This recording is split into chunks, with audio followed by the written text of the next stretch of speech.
Hello everyone. This is my topic, assessment strategies that can increase. And this is the continuation of Miss Rindan's report. Motivation: how can we make assessment a palatable menu for our students? Experiences in classroom assessment and principles of assessment tell us the following. So, here are the strategies. First is make clear your learners' objectives every time. So, um, as a future educator, I would always ensure that students know the lesson's goal from the start, which helps them stay motivated and focus. For example, for our reading comprehension lessons, I would say our goal is to understand the main idea and explain it in our own words. And the second one is make your student own the lesson's objective. Allow them to let their own personal learning targets based on the lesson's objective. So I would let students set their own personal learning goals and allowing them to progress at their own pace and reducing external pressure. For example, if my goal is writing a persuasive essay, so I might ask student to reflect I might ask a student that I set a goal like today I will write two paragraphs supporting my argument like that. And then the number three is engage your student in self-assessment. So when we talk about engage your students, so me as a future teacher, I would encourage students to reflect on their progress through a self-assessment, which helps them identify strengths and areas for improvement.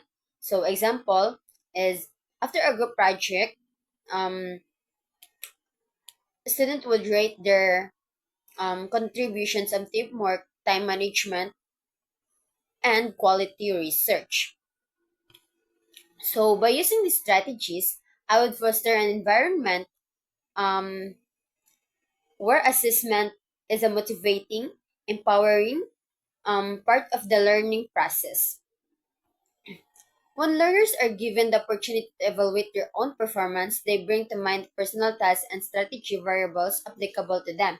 They reflect on their personal characteristics that affect their learning, the tasks they need to work on, and the strategies that can help them. In this way, assessment empowers a student to take a more active role in their own learning process.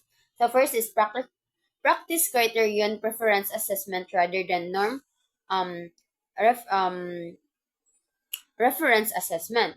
So, as a future teacher, I would focus on assessing students based on the specific learning objectives set for the lesson, not by comparing them to their peers.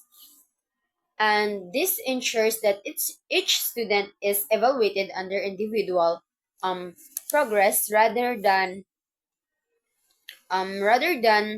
feeling pressured to outperform others. For example, for our lesson na solving linear equations.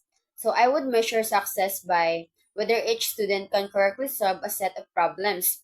Using the learn method, wouldn't compare their performance to other students, but focus on the whether they met established criteria. Like understanding is a step.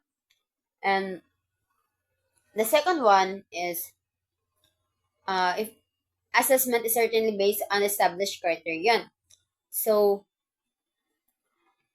um, it's very essential that the assessment match the learning objectives. So if I set a goal for student to understand the concept of fractions, I would make sure that my test or quiz evaluates their understanding and of fractions and not unrelated concept. For example, if my objective is to teach students how to add and subtract fractions with different denominators, the assessment should focus on the skills.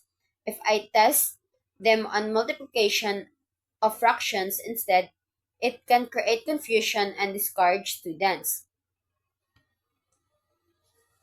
The third one is inspire your student to have mastery focus rather than performance focus. So I would encourage student to focus on mastering the content and not on getting perfect scores. The aim would be for them to genuinely understand the material and enjoy learning rather than feeling pressure to get high grades. For example, if my student doesn't do well on a math test, I would assure them that it's okay and emphasize that they will be given opportunities to learn the material again until they truly understand. This encourages them to focus on improvement rather than just the grade. Fourth one is have a growth mindset. Believe that your student can improve. Yes. So in future, as a future teacher, educator, I believe in fostering a growth mindset in my student, where mistakes are seen as learning opportunities rather than failures. I would reassure students that everyone can improve and that making mistake is a natural part of the learning process. For example, um, after a student answer a question incorrectly, I would say, that's okay, we can figure out why this didn't work and learn from it. You're improving every day and you will get it next time. So this helps students feel less discouraged and more motivated to keep trying. And the 5-1 is your assessment practice must be sensitive and constructive because assessment has an emotional impact. So I recognize that assessment can affect student emotionally, and I would strive to make sure that feedback is always constructive and delivered in a way that supports their growth. I would avoid harsh criticism and instead provide specific, actionable advice to help students improve. And number 6 is inspire your student to have mastery focus rather than performance focus. So, reiterating the importance of mastery over grades, I would make it clear that the goal is to understand the content, not just get a high grade, but ensure that students know they can always ask questions, seek help, and revisit content until they achieve mastery.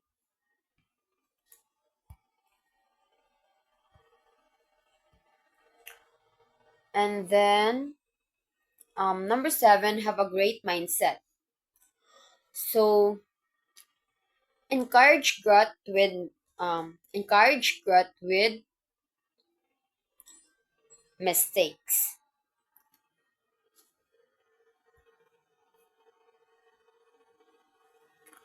So I would celebrate mistake as part of the learning journey. I want my student to understand that learning is not a linear, and everyone's path includes setbacks. What matters most is that they keep trying and improving. So, for example, if my student answer a question incorrectly, I would reassure them mistakes are how we learn. Let's take a closer look together and find the solution. You're getting better each time you try. And then 8 is your assessment practice must be sensitive and constructive because assessment has an emotional impact. So, um, when I give feedback,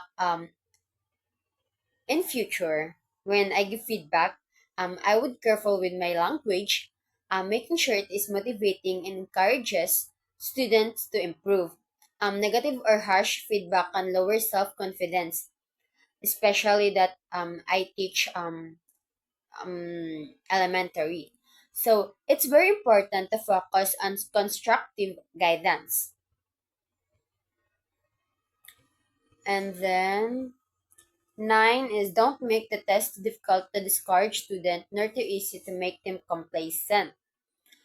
So if a test is too easy, student may not feel motivated to put in effort. On the other hand, if it's too difficult, student may feel discouraged and lose confidence in their abilities. So in the future, I would aim for a test that pushes students to think critically, but it's still achievable with the right amount of preparation. And the last one is communication result feedback. Um, so as a future teacher, Feedback is powerful tool for helping student improve. So it should be specific, actionable, and timely, focusing not only on what needs be improved, but also on what the student did well. This helps student understand their strength and areas for growth.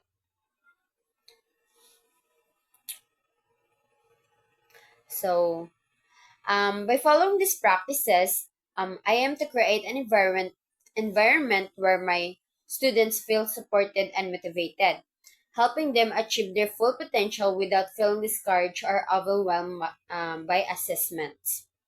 And that's all. Thank you. Thank you for listening.